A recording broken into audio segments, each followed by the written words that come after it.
घाट भाई हो माँ।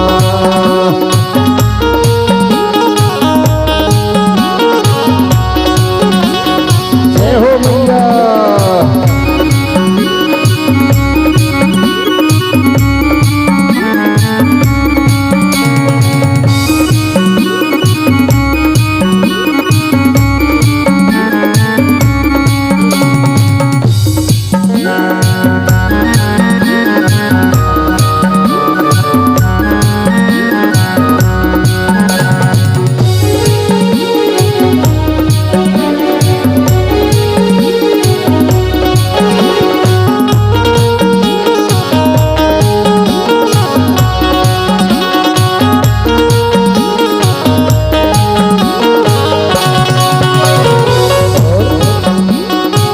धरती सबकी मैया रे सबकी पालनहार, धरती सबकी मैया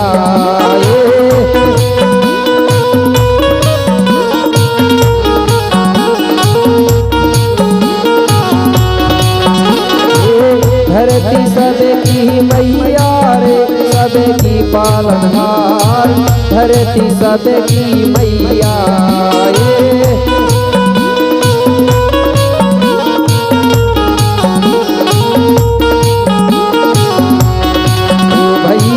जिसने जीवे चाहे तू अपनी जाए, ओ भैया जिसने जीवे चाहे तू अपनी जाए।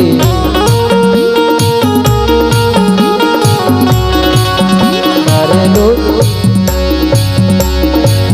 नहीं हरे देखो पार आदि साथी तेरे घाट भाई हो माँ।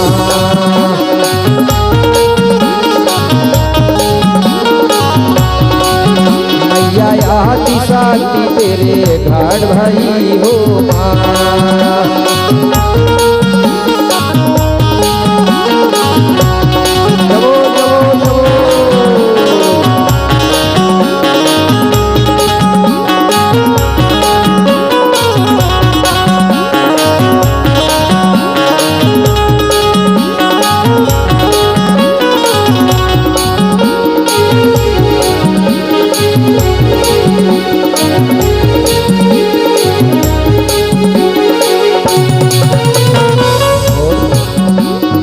अजर अमर है धरती रे आदि शक्ति कहाय, अजर अमर है धरती।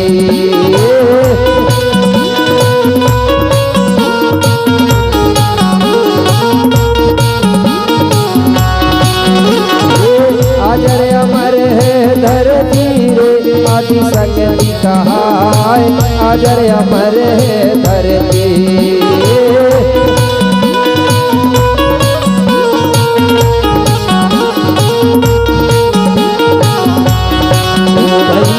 धरती बिना कोई नहीं बचो है, ओ भैया धरती बिना कोई नहीं बचो है।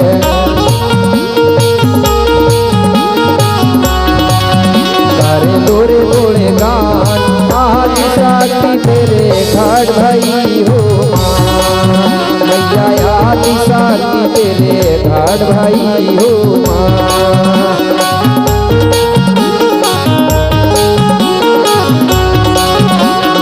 आदि साथी तेरे घाट भाई हो माँ।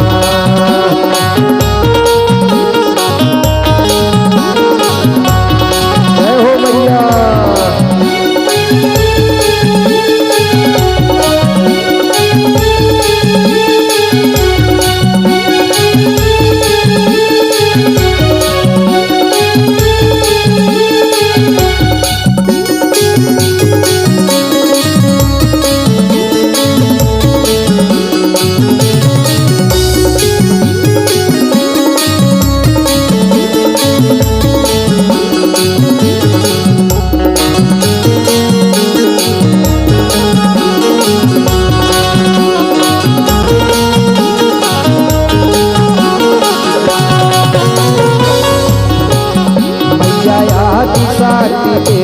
घाट भाई हो माँ।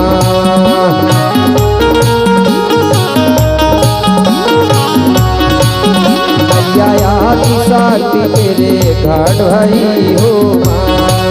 मैया आदि शक्ति तेरे घट भई हो माँ। मैया आदि शक्ति तेरे घट भई हो माँ। मैया आदि शक्ति तेरे घट भई हो माँ। मैया आदि शक्ति तेरे घट भई हो माँ। बोलिए धरती दाईना। इस प्रकार से धरती दाई जो है जल से प्रकट हो गई, जल के ऊपर आ गई और जल नीचे चला गया। और जो आंधी रावण सुकमा पेरी है वो कहाँ रह रहे हैं? आंधी रावण सुकमा पेरी रावण टेक में। उनको रहते रहते बहुत दिन हो गए, अब समतल जमीन हो गई। एक दिन आंधी रावण सुकमा पेरी दोनों आपस में चर्चा करने लगे। बोले जिस टीला से हम लोग आए हैं वो टीला पता नहीं कितने दूर होगा, और हमारे जो माता पिता है वो टीला में होंगे कि नहीं होंगे, हमारे ही जैसे वो भी तो बहके तो नहीं चले गए। ऐसा करके वो दोनों बोल रहे थे और बोले अगर हम जाएंगे तो कैसे जाएंगे, क्योंकि हमको समझ नहीं आ रहा है कि टीला कौन से दिशा में है और कितने दूर है। इसलिए बोले सबसे पहले कौआ को भेजना चाहिए, क्योंकि कौआ उड़ सकता है। जब कौआ आकाश में जाएगा तो उसको टीला अपने आप दिखाई दे देगा और वो उड़ सकता है, जल्दी जा सकता है।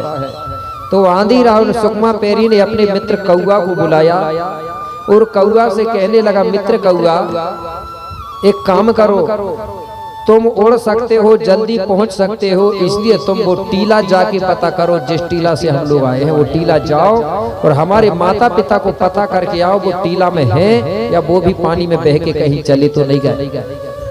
कौआ कहने लगा ठीक है, बोले मैं जाके पता करता हूँ। पहले कौआ जाने लगा तो आंधी रावण सुकमा पेरी कहने लगे, मित्र कौआ एक काम करो, हमारे माता पिता दाऊ दाई के लिए आप अपने साथ में भोजन और लेके जाओ। मेरे भाई आंधी रावण सुकमा पेरी ने कौआ को भोजन दिया, मतलब कौआ के माध्यम से कौआ के द्वारा अपने दाऊ दाई के लिए भोजन पहुंचाते हैं। वो कहाँ है? हमारा कंटक। अब कौआ वो भोजन लेके उड़ा, उड़ते उड़ते मेरे भाई अमरकोट का टीला पहुंचा। उस समय मकान नहीं थे, हमारे लोग पेड़ों के नीचे रहा करते थे, कोई खंडार गुफाओं में रहते थे। तो सल्ला गांगरा का जो रहने का निवास स्थान था वो सरई पेड़ के नीचे था। और आज भी अमरकंटक में अधिकतर सरई के पेड़ है कि नहीं? बहुत सरई के पेड़ है। तो सरई के पेड़ के नीचे रहते थे वो कौन? सल्ला गांगरा, दाऊ दाई, माता पिता।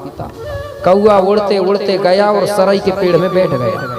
पेड़ के नीचे देखा तो कौआ को कोई नहीं दिखा, क्योंकि सल्ला गांगरा वहां थे ही नहीं। कौआ ने सोचा कहीं गए होंगे घूमने, थोड़ी देर यहीं बैठ के रास्ता देखना चाहिए। कौआ उस डाली में बैठ के रास्ता देखते रहा। दिन डूबने लगा, सल्ला गांगरा आए नहीं। अब कौआ सोचने लगा दिन डूब जाएगा तो अंधेरी हो जाएगी, और अंधेरी हो जाएगी फिर मैं वापिस जाऊंगा कैसे? तो कौआ ने सोचा कि इसी पेड़ की डाली में रख दो, जितने भी समय वो आएंगे तो देखेंगे तो खा लेंगे। ऐसा सोच के कौआ ने सरई के पेड़ की डाली में रख दिया, और रखने के बाद वो वहां से उड़ा और चलते चलते कहां पहुंचा? रावण टेक, आंधी रावण सुकमा पेरी के पास, और उनको बताया। तो इस प्रकार सबसे पहले आंधी रावण सुकमा पेरी ने अपने माता पिता दाऊ दाई के लिए कौआ के माध्यम से अमरकोट के टीला भोजन पहुंचाया था, सल्ला गांगरा के लिए, माता पिता के लिए। इसलिए इस संस्कृति को जीवित रखने के लिए आज भी गोंडवाना देश के लोग, भारत देश के लोग आज भी उसको जीवित रखने के लिए काम आज भी करते हैं। कब करते हैं? जो पितृ मोक्ष की अमावस्या आती है उस समय आज भी हमारे लोग कौआ को भोजन देते हैं कि नहीं देते?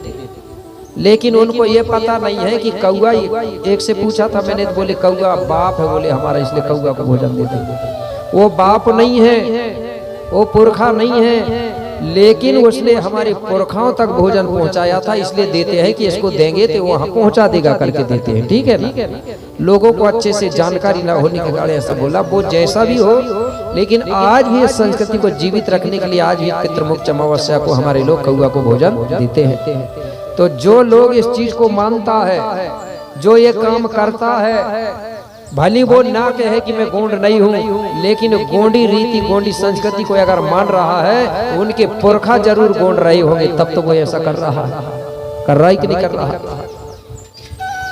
ते गोंडी इतिहास में लिखा है।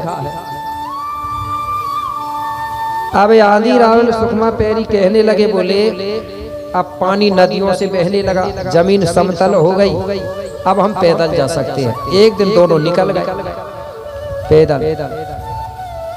कौन? आंधी रावण सल्ला का, आंधी रावण सुखमा पैरी।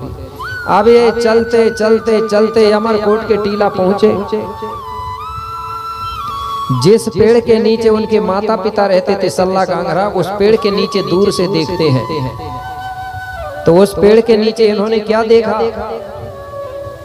सिंगामाली पक्षी का एक जोड़ा खड़ा हुआ था नरमादा के रूप में, पेड़ के नीचे, सराई पेड़ के नीचे। इन्होंने दूर से देखा और कहने लगे, देखो हमारे माता पिता हमको पक्षी का रूप धारण करके हमको दर्शन दे रहे हैं।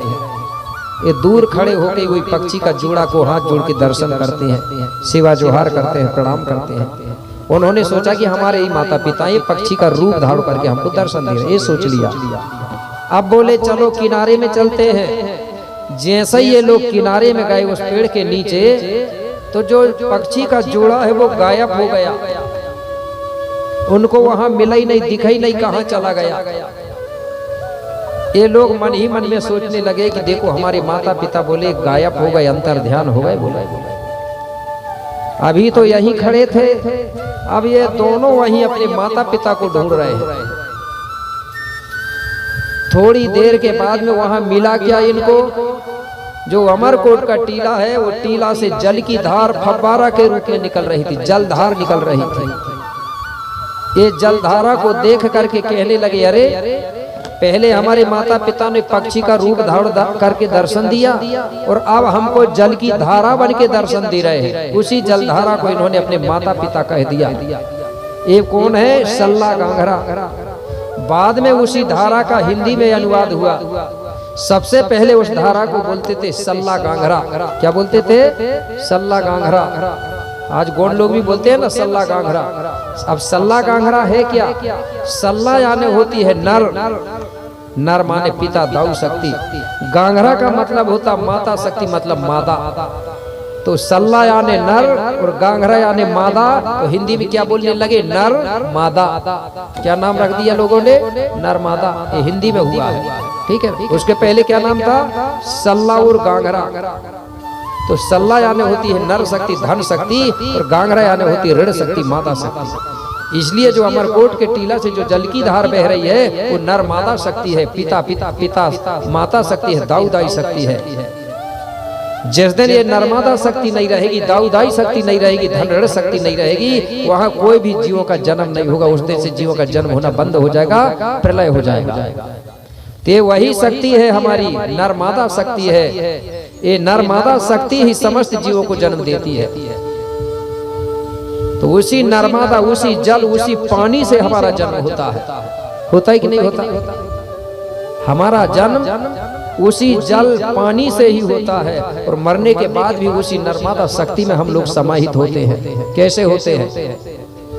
जब हमारे पेनकार होते हैं ना, मरने के बाद में होता है कि नहीं होता? आपने देखा होगा गोंडी संस्कृति में जब भूमिका बेगा उसका पेन काम करता है 10 रात्र का, उस समय हमारे जो बेटी दमाद या रिश्तेदार होते हैं वो एक नया पूरा मटका होता है, उसमें पानी भर के लाते हैं। जहाँ पूजा करते हैं वहाँ पानी रख के पूजा करते हैं और फिर उस पानी को वही पानी में मिला दिया जाता है। और जो गोंडी धर्म के लोग नहीं है वो भी इसी काम को करते हैं, लेकिन वो पानी से जीव पकड़ के लाते हैं।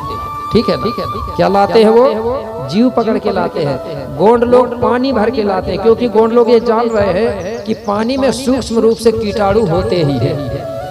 ठीक है, तो आज भी ये होता है। तो जल से हमारा जन्म हुआ है और जल में ही हम लोग चले जाते हैं। कौन सा जल? नर्मदा शक्ति, नर और मादा शक्ति है, ठीक है, वो जल धारा। लेकिन लोग क्या बोलते हैं? नर्मदा शक्ति ना, मतलब दाऊ को भी शक्ति, ओ नर्मदा नहीं बोलते, नर्मदा दाई बोलते हैं। क्या बोलते हैं? नर्मदा दाई, नर को भी दाई बना दे और मादा तो है ही खैर दाई, ठीक है ना। तो क्या बोलते हैं गौड़ लोग? नर्मदा शक्ति। नर्मदा शक्ति का मतलब होता है दाऊ दाई शक्ति, माता पिता शक्ति, ठीक है ना। तो ये नर्मदा शक्ति है, इसका कोई रूप है ना, रंग है ना, आकार है, ठीक है ना। है क्या जल नर्मदा का आकार रूप? ये निराकार शक्ति है, धनुर शक्ति है। इस नर्मदा से बढ़कर दुनिया में कोई शक्ति नहीं है। जितने नर्मदा नहीं रहेगी ना तो कोई जिंदा नहीं रहेगा। लेकिन लोगों ने क्या किया? इसी को हम नर्मदा बोलते हैं। हम असली नर्मदा मानते हैं बहने वाली को, लेकिन यहाँ लोगों ने, फोटो बेचने वालों ने हम बुद्धू बना दिया भारत के लोगों को। चाहे वो कोई, वो SC ST OBC सब बन गए बुद्धू। कैसे? एक बार में अमरकंटक गया था, अमरकंटक से लोटा में जल भर के लाने लगा। एक दुकान वाले ने बुलाया, बोले गुरुजी ये नर्मदा की फोटो ले जाओ। मैं चला गया दुकान, और मैंने तो असली नर्मदा वो उसमें रख के ले आया था लोटा में। और वो दुकान वाला कह रहा कि दुकान में जो फोटो वाली है मगरा के ऊपर बिठा के बनाया है ना फोटो वालों, ये वाली ले जाओ। अब मैं दुकान वाले से पूछने लगा कि ये नर्मदा कौन सी है, और मैं जो ले जा रहा हूँ लोटा में कौन सी है। बोले ये फोटो वाली भी नर्मदा है, और आप ले जा रहे हो जो बहने वाली वो भी नर्मदा है। मैंने कहा कि दो कैसे हो गई? अब ये फोटो वाली असली है कि बहने वाली असली? तुम ही बताओ भाई, कौन सी असली होगी? बहने वाली। लेकिन लोग फोटो वाली खरीद के ला रहे और फोटो लगा उसकी पूजा में बर्बाद कर रहे हैं, समय भी और पैसा भी। जबकि असली कौन सी है?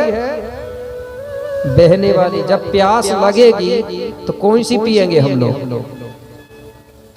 तो सेवा कौन सी की होना चाहिए? हमारे राजा महाराजा बहने वाली नर्मदा की सेवा करते थे, इसलिए तालाब बनाते थे, कुआं बनाते थे। फोटो वाली नर्मदा के लिए एक भी मंदिर नहीं बनाए गौड़ों ने, कि बनाए हैं क्या? नहीं बनाना। तो समझ गई माता कौन सी है असली नर्मदा? बहने वाली। जिस महिला को समझ न आए, जिस भैया को समझ न आए, तो उसको कहना कि तुम फोटो वाली को मानते हो, तो सुबह डब्बा लेके जाओगे तो वही ले जाना बोलना। उसको समझ आ जाएगी फिर काम कौन सी आ रही है। अगर हमारी धान सूखेगी, गेहूं या चना सूखेगा, तो हमारी खेत में या चने में, मतलब जो गेहूं है उसमें कौन सी नर्मदा डालेंगे तब हमारी गेहूं बचेगी?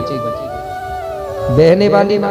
और जो नहीं मानेगा तो उसको कहना तुम नर्मदा की फोटो लाके चारा कोना में धर दो, एक बीच में भला गेहूं बच रही कि नहीं देखना। बचेगी क्या?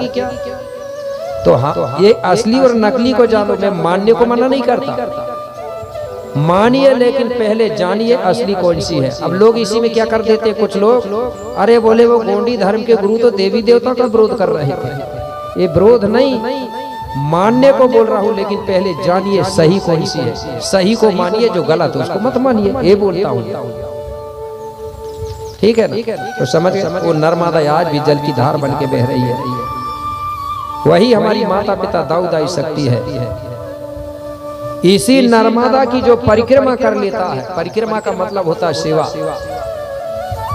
जो नर्मदा की सेवा कर लेता है उसी को बोलते हैं नर्मदा परिक्रमा। और जो नर्मदा की परिक्रमा कर लेता है वो सबसे बड़ा महात्मा संत माना जाता है। ऐसा बोलते हैं कि नहीं आज भी लोग? तो इसी बात पे आपने सुना होगा एक ग्रंथ में, उसमें शंकर जी की बातें आती है। बोले शंकर जी के दो लड़के कार्तिक और गणेश जी, आती है कि नहीं बात? तो बोले शंकर जी बोलने लगा कि बेटा तुम दोनों में से जो पहले नर्मदा की परिक्रमा करके आएगा वो सर्वश्रेष्ठ पूजनी बनेगा, प्रथम पूज्य।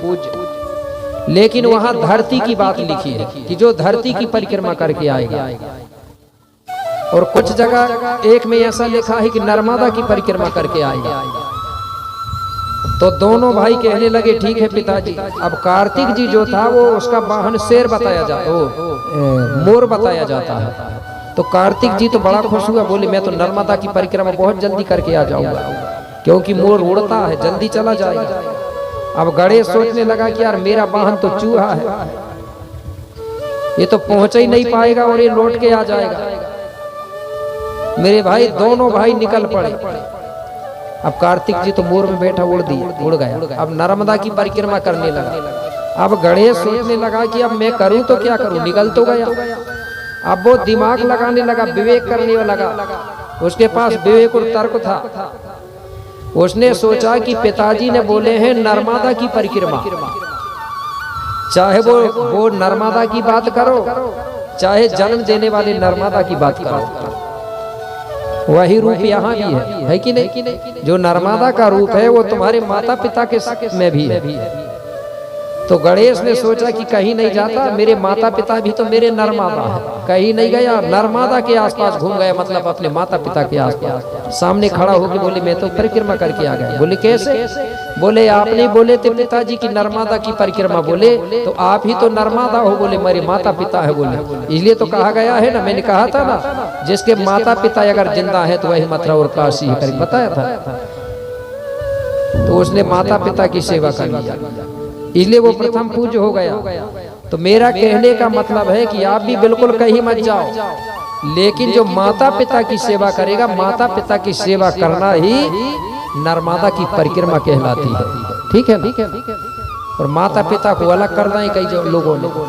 शादी भाई 2 साल भाई 3 साल भाई बहू की बातों में लग के दाई दाऊ को अलग, वो रह रहे हैं ऐसे फिर दोनों मियाँ बीवी। ठीक है? हमारे में काम नहीं था। हमारे में संस्कृति थी कि चाहे कुछ भी हो जाए, लेकिन अपने दाऊ दाई को, अपने बेटा बेटी कभी अलग नहीं करते थे। गोंडों में कभी वृद्ध आश्रम नहीं होता कि होता है बताइए। और गोंड कभी अपने माता पिता को वृद्ध आश्रम नहीं छोड़ते, क्योंकि माता पिता को वृद्ध आश्रम में छोड़ना ही महापाप होता है। तो मेरे भाई ये नर्मदा की बात बताया मैंने, तो एक नर्मदा के नाम पे गीत हो जाए, दाऊ दाई के नाम पे, ठीक है ना? क्योंकि बहुत देर हो गई।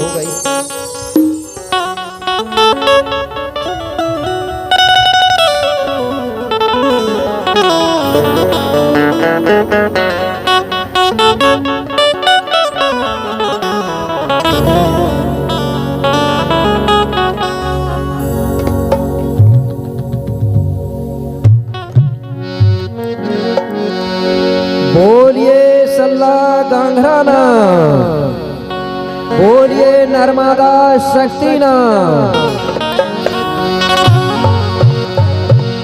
कि सल्ले गांघेरा नर्मदा है, कि सल्ले गांघेरा नर्मदा है।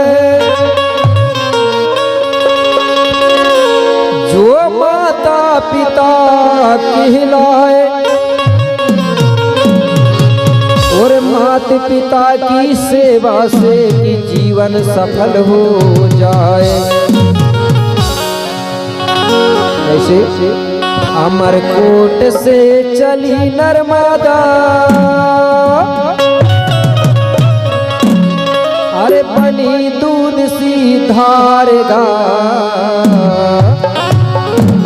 हरी कल कल चल चले कर फूल जाके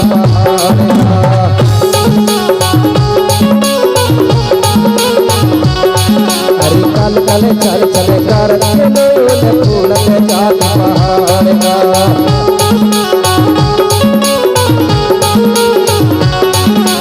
अमरकोट से चली नर्मदा,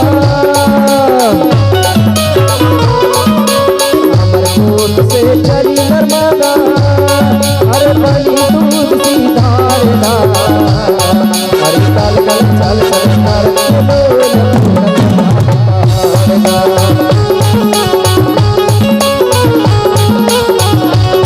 हरी कल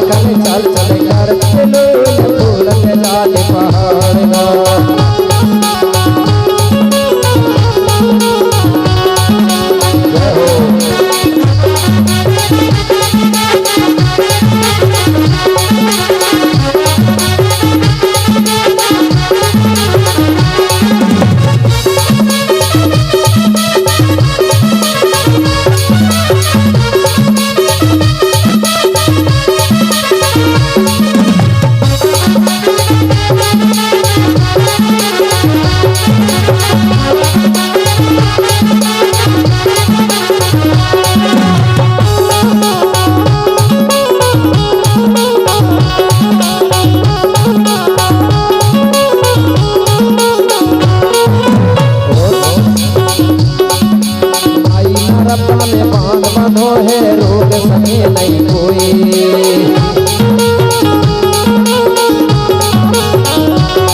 अरे पाई न रत्ता में बांध बंधो है रोक सके नहीं कोई।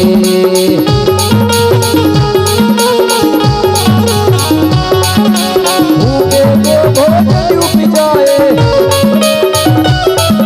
भूखे को भोजन उप जाए। अरे प्यासे को निर्मल धारदा, अरे प्यासे को निर्मल धारदा।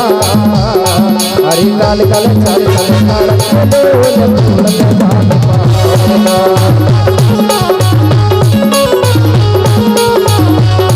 अरे काल काल चल चल काल बोल फूल में जान पहाड़ना।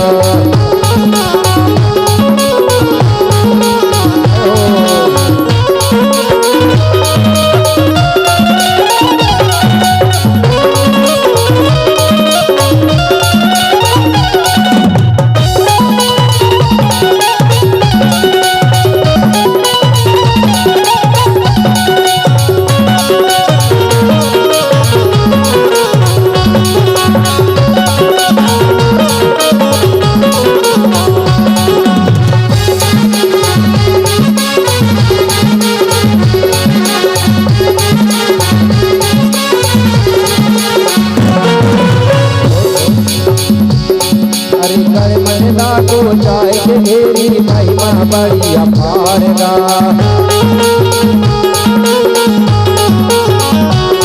हरिहर मनला को जाए के घेरी महिमा बड़ी अपार गा।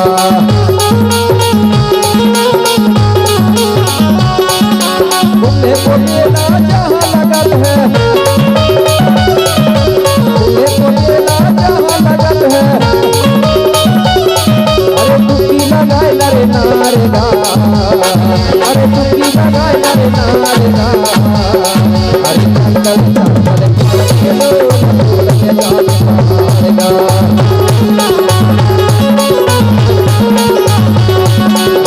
चंदन चल चल काल खेलो फूल के जान पहाड़ना।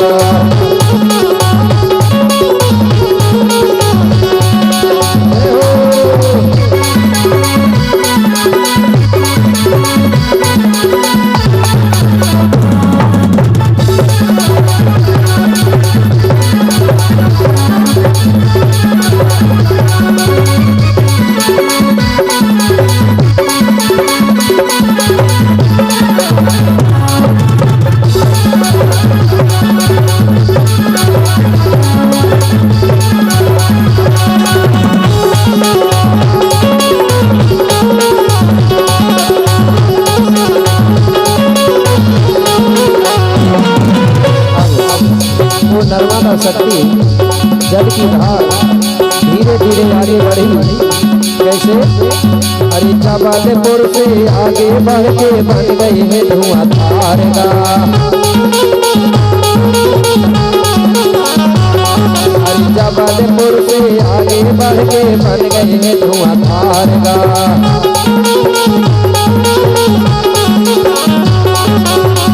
घाट में चौसठ जोगन, घाट में चौसठ जोगन। अरे बैठी है यासन मारदा, अरे बैठी है यासन मारदा।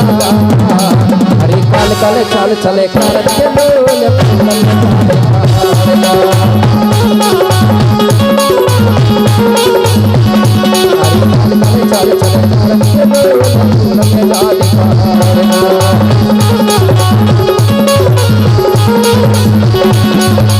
फूल से करी नर्मदा,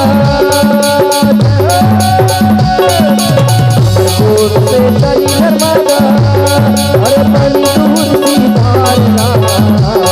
अरे चल चल चल चल कर फूल में जाने पहाड़ना।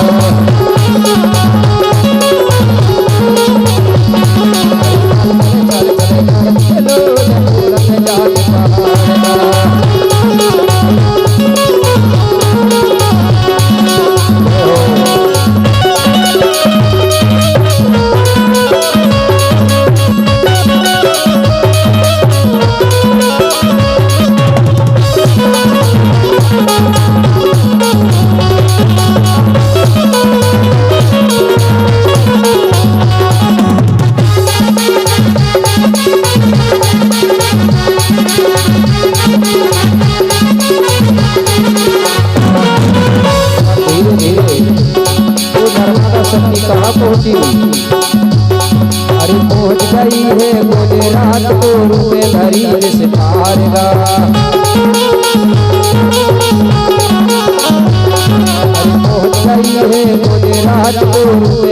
पे सितारेगा।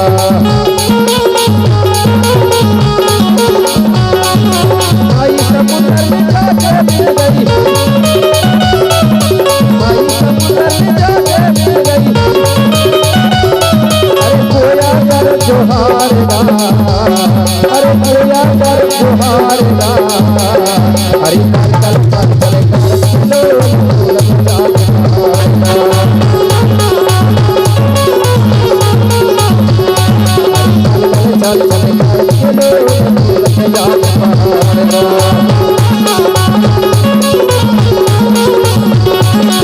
अमरकोट से चली नर्मदा, अमरकोट से चली नर्मदा। अरे बड़ी दूर सी धारना, अरे कल कल चल चल चल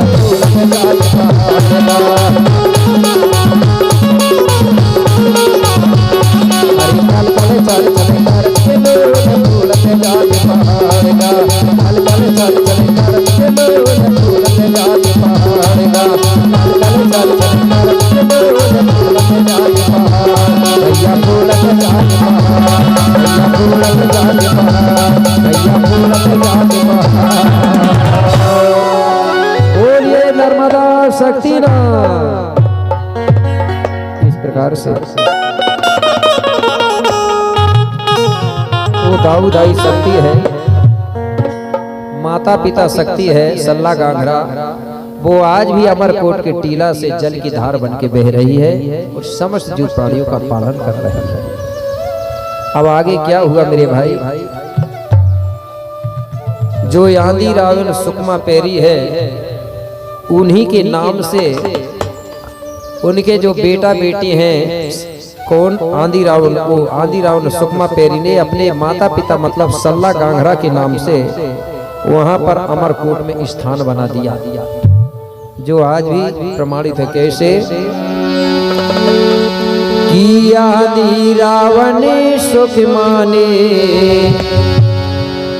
आज बना दिया स्थान, आज भी है परमाणु सगा वो अमरो कंठ का धाम। कैसे?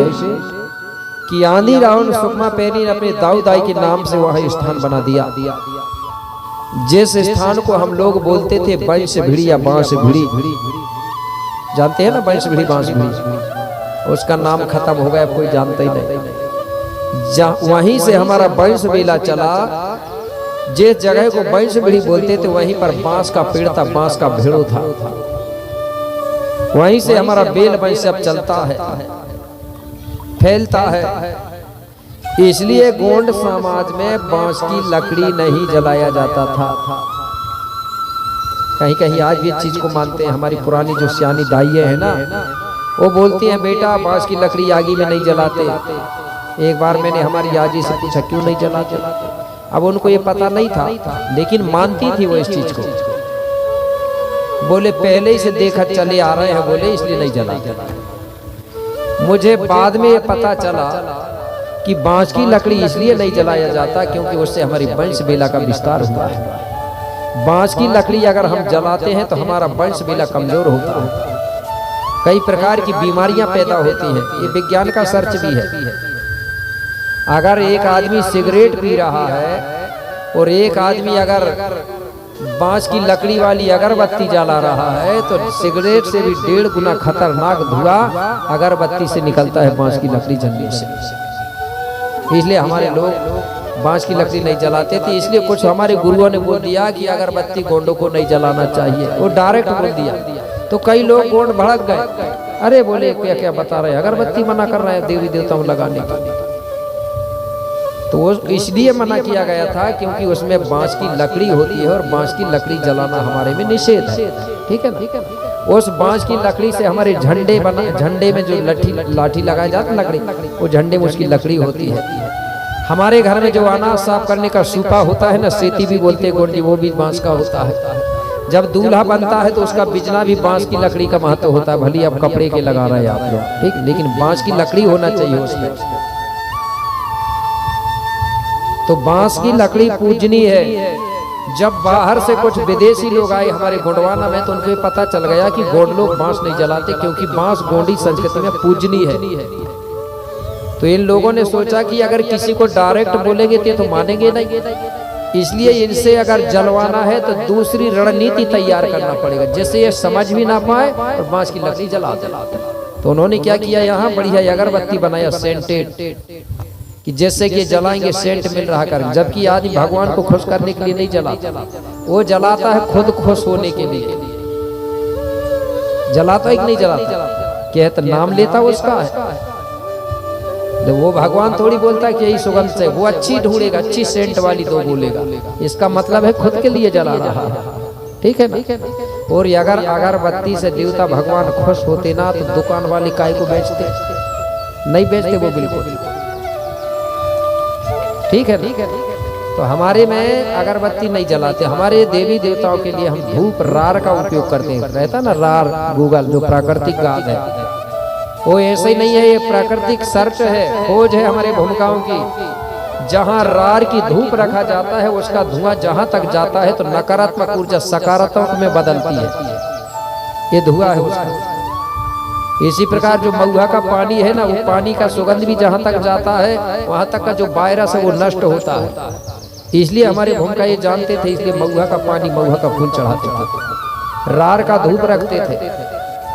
मैंने बताया रहा होगा अगले साल आपको, अगर घर में जब नकारात्मक ऊर्जा का प्रवेश होता है तो हमारे घर में लड़ाई झगड़ा होती है, एक दूसरे की पटती नहीं, पति पत्नी की नहीं पटती, बात बात में झगड़ा होता है कि नहीं होता। ये जब नकारात्मक ऊर्जा का प्रवेश होता है तब, और जब सकारात्मक ऊर्जा आता है घर में तो बढ़िया सबकी बढ़िया पटने लगती है, बढ़िया सलाह से काम चलने लगता है। ठीक है ना। तो आगे आएगी बात। तो आंधी रावण ने वो स्थान बनाया वंश भेड़ी, जिससे हमारा वंश बेला चला। तो बांस हमारे लिए पूजनीय है, ये बात बता रहा है। ठीक है। अब धीरे धीरे बेल वंश चलता है। आंधी रावण से सुकमा पेरी, वो आंधी रावण सुकमा पेरी से गणाधिपति गणसेव का ऐसे धीरे धीरे जन्म होते गया। कुछ दिनों के बाद में जो धरती है बीच से टूट गई। ठीक है। आधा भाग उत्तर की तरफ चला गया और आधा भाग दक्षिण तरफ चला गया। बीच से बहुत बड़ा समुद्र निकला, उसको आज भी पुस्तक में लिखा है टेथिस सागर। लिखा है कि नहीं लिखा। बीच से बहुत बड़ा समुद्र निकला, तो समुद्र के उत्तर तरफ के टुकड़ा अलग हो गया और दक्षिण का अलग। धीरे धीरे समय बीतते गया। कुछ दिनों के बाद में जो उत्तर का टुकड़ा है वो 4 भागों में विभाजित हो गया, 4 भागों में बट गया, और दक्षिण का टुकड़ा 5 भागों में विभाजित हो गया।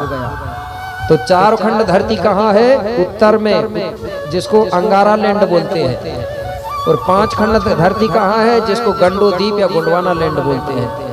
तो 5 खंड धरती ये है और 4 खंड धरती वो है। कितने खंड हो गई, 9 खंड हो गई कि नहीं हो गई। तो जो 4 खंड धरती है उसको बोलते हैं अंडोदीप या अंगारा, और जो 5 खंड धरती है उसको बोलते हैं गंडोदीप या गोंडवाना लैंड। तो हम दक्षिण के तरफ की धरती में रहने वाले लोग हैं, हम दक्षिण धरती में रह रहे हैं। तो जो 5 खंड धरती है वो 5 खंड धरती अरब, ऑस्ट्रेलिया, अफ्रीका, दक्षिण अमेरिका और ये भारत, ये 5 ही को क्या बोला गया था, गोंडी में क्या बोलते हैं। आज भी गोंडी शब्द आज भी चलता है। गोंडी में जब 5 तक गिनती करते हैं ना, उन्दी, रंड, मुंद, नालू, सयू, इसको बोलते हैं, बोले 1 2 3 4 5, एक गंडा हो गया बोलते हैं कि नहीं गंडा। आज भी प्रचलन चलता है गंडा का। तो 5 चीजों को हम सामूहिक रूप में गंडा बोलते हैं। तो 5 ही खंड धरती को गंडा कहा गया। गंडा, गंडोदीप। तो गंडोदीप के कारण धीरे धीरे आगे चल के इसको गोंडवाना लैंड कहा गया। तो जो 5 खंड धरती में रहता, चाहे भारत हो, चाहे अरब का हो, ऑस्ट्रेलिया, अफ्रीका हो, ये 5 ही खंड धरती को गोंडवाना कहते हैं। तो 5 खंड धरती में जो भी आदमी रहता है उसी को हम गोंडवाना वाले कहते हैं, क्योंकि हम गोंडवाना के लोग हैं। चाहे वो SC हो, ST हो, OBC हो, सब गोंडवाना के लोग हैं, भली वो ना माने, ये इतिहास कह रहा है। और गोंडवाना में रहने वाले जो लोग हैं वो प्रकृति को मानने वाले लोग थे, पेड़ पौधों को मानने वाले लोग थे। इसलिए आज भी देखा जाता है कि बहुत से लोग आज भी पीपल में पानी चढ़ा रहे हैं। चढ़ा रहे कि नहीं, ये पहले ही से चलाया। बहुत से लोग तुलसी के पेड़ में पानी चढ़ा रहे हैं। पीपल के पेड़ में इसलिए पानी चढ़ाते हैं कि जितने भी पेड़ पौधे हैं, तो पीपल का पेड़ एक ऐसा पेड़ है जो 24 घंटा ऑक्सीजन देता है। और ये आदमी बीमार कब होता है? जब ऑक्सीजन की कमी होती है, तभी तो बीमार होता है ना। और पीपल का एक ऐसा पेड़ है कि वो 24 घंटा ऑक्सीजन देता है। कम से कम आदमी पानी चढ़ाने के बहाने से उसके नीचे तो जाएगा ना, तो उसके नीचे जाएगा तो उसको ऑक्सीजन मिलेगा, तो बीमारी ठीक होगी का नहीं होगी। तो इस प्रकार से मेरे भाई, हम लोग गोंडवाना के लोग कहलाते हैं। तो यहाँ का जो 5 खंड धरती का मुखिया था, उसको पहले बोलते थे गणाधिपति। क्या बोलते थे? गणाधिपति। गणाधिपति मतलब सबका मुखिया, गणनायक। मैं वो गणेश जी की बात नहीं कर रहा हूँ, नहीं तो आप मेरे जाने की बात करें। गुरु जी ने पता है वो गणेश जी, वो गणेश अलग है और ये गणाधिपति अलग है। जो गणाधिपति की बात कर रहा हूँ, इसकी सूर नहीं है। और ये गणेश जी वो है, जय गणेश देवा, माता जी है पार्वती, पिता महादेवा। और अंधन को आंख देत, कोड़ीन को काया, और बांझन को पुत्र देत, निर्धन को माया। वो वाला नहीं है। एक बार की जगह एक मीडिया वाला आ गया, बोले गुरु जी आप गणेश जी को ऐसा बोल दिए। मैंने बोला हमारे इतिहास में लिखा, हमारे पूर्वज कहते थे, मनुष्य बनाए मूर्ति मनुष्य पूजन हार, और मनुष्य जीव ना दे सके बुद्धि जन करो विचार। है ना? अब हम लोग गणेश जी की मूर्ति ले आइए, विरोध नहीं है, बता रहा हूँ सत्यता। वो मीडिया वाला था, ठीक है ना, वो पढ़ा लिखा था। वो बोले ऐसा बोल रहे हो। मैंने बोला जो गलत है तो गलत बोलेंगे, जो सही है तो सही है बोले। अगर कोई अच्छा पढ़ा लिखा विज्ञान को मानने वाला आदमी, इंजीनियर, डॉक्टर, वो अगर मूर्ति ला के रख ले ऐसे, और उसी के आगे थाली लेके कहे अंधन को आंख दे, कोड़ीन को काया, पर वो खुद ही डॉक्टर है, वो आंखों की खुद ही ऑपरेशन कर रहा हो, फिर डॉक्टर आंखों की ऑपरेशन करने वाली डॉक्टर की जरूरत ही नहीं पड़ती ना, नहीं पड़ती ना। अंधों को पूरों को थाली पकड़ा देते, वही आरती कर दे, अंधन को आंख देते, कोड़ीन को काया, बिना ऑपरेशन का आंख मिल जाते, डॉक्टर की जरूरत ही नहीं पड़ती। और बांझन को पुत्र देत, निर्धन को माया। जे के पुत्र नहीं आता, विवाह करने की जरूरत नहीं, गणेश जी के सामने खड़े रहे तो पुत्र प्राप्त हो जाता। होता है कि नहीं होता? कोई वो लगा रहा है फोटो में अगरबत्ती, बोले ज्ञान की देवी है। अगर ज्ञान की देवी फोटो से अगर ज्ञान मिलता तो स्कूल कॉलेज नहीं बनाते। अगर झाड़ा फूकी से बीमारी दूर हो जाती तो हॉस्पिटल अस्पताल जड़ी बूटी नहीं होती। हमारे लोगों को सबसे ज्यादा इसी में विश्वास, झाड़ा ही फूकी में लगे, कई मर गए ऐसे। इसलिए हमको अंधविश्वास में नहीं रहना है, ठीक है ना। इसलिए किसी ने कहा है, जो अपनी धर्म संस्कृति को ना जाने, जो विज्ञान को ना माने, वो तो अंधा है ना, है कि नहीं? धर्म नहीं वो अंधा है, और पढ़ा लिखा इंसान अगर फिर भी नहीं समझा तो वो बिल्कुल अंधा है। पढ़ लिख के भी ना समझ आए तो अंधा है। तो मेरे भाई, अलग अलग देश हो गए। तो गोंडवाना का जो राजा था 5 खंड धरती का, उसको बोलते थे पहले गणाधिपति, उसके बाद में उसका नाम पड़ा शंभू शेर, उसके बाद में राजा, और अब बोलने लगे विधायक और सांसद, राष्ट्रपति। ठीक है, वही नाम बदलते हैं। आज के राजा कौन है कि नहीं भाई? तो यहाँ का जो राजा होता था 5 खंड धरती का, उसको शंभू शेख कहते थे। शंभू का मतलब होता है सय आने होता है स्वयं, भू आने होती धरती, शेख आने होता है मालिक या स्वामी। तो जो 5 खंड धरती का मालिक होता था उसको शंभू शेख कहते थे। शंभू शेख नाम नहीं है, ये पद है। जैसे हमारे सरपंच जी होते कि नहीं होते? सरपंच का मतलब होता 5 पंचों का मुखिया। और शंभू